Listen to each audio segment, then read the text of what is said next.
2026 TNPSC exam attend பண்ண போகிற எல்லாருக்குமே ஒரு ஸ்மால் சஜஷன், அப்படி இல்லைன்னா ஒரு சின்ன அட்வைஸாக கூட நீங்கள் எடுத்துக்கலாம். இல்லை உங்களுக்கு இது எப்படி தோணுதோ நீங்கள் வந்து அப்படி எடுத்துக்கோங்க.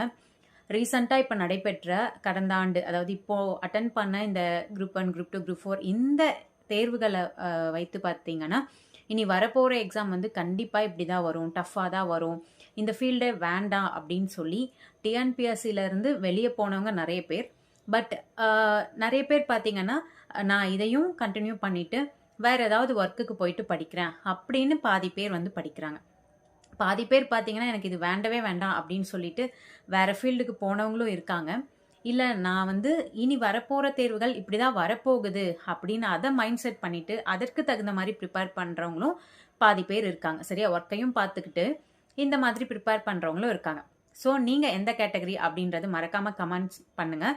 ஓகே, இப்போ நான் என்ன சொல்ல வரேன் அப்படின்னா, கடந்த தேர்வுகளை வைத்து பார்த்தீங்கன்னா இனிமே தேர்வுகள் இப்படி தான் இருக்கும் அப்படின்னு நீங்கள் வந்து ஒரு கன்ஃபர்மேஷனுக்கு வராதிங்க. சரியா, அப்படியே வந்தாலும் எப்படி எக்ஸாம் இருந்தது அதை மைண்ட் செட் பண்ணிவிட்டு இனி நம்ம எப்படி படிக்கலாம் அப்படின்ற ப்ரிப்பரேஷனை தான் நீங்கள் கொண்டு போகணுமே தவிர, நான் வந்து எனக்கு வேணும் டிஎன்பிஎஸ்சியில் நான் ஒரு ஜாப், கண்டிப்பாக நான் ஒரு கவர்மெண்ட் ஜாப் வாங்கியே ஆகணும், பட் இது கஷ்டமாக இருக்குது அப்படின்னு நம்ம யோசிச்சுட்டே இருந்தால் அதுலேருந்து மீண்டு வர்றதுக்கே பல நாட்கள் ஆகிடும். அப்போ நீங்கள் எப்படி வந்து ப்ரிப்ரேஷன் ஸ்டார்ட் பண்ணுவீங்க?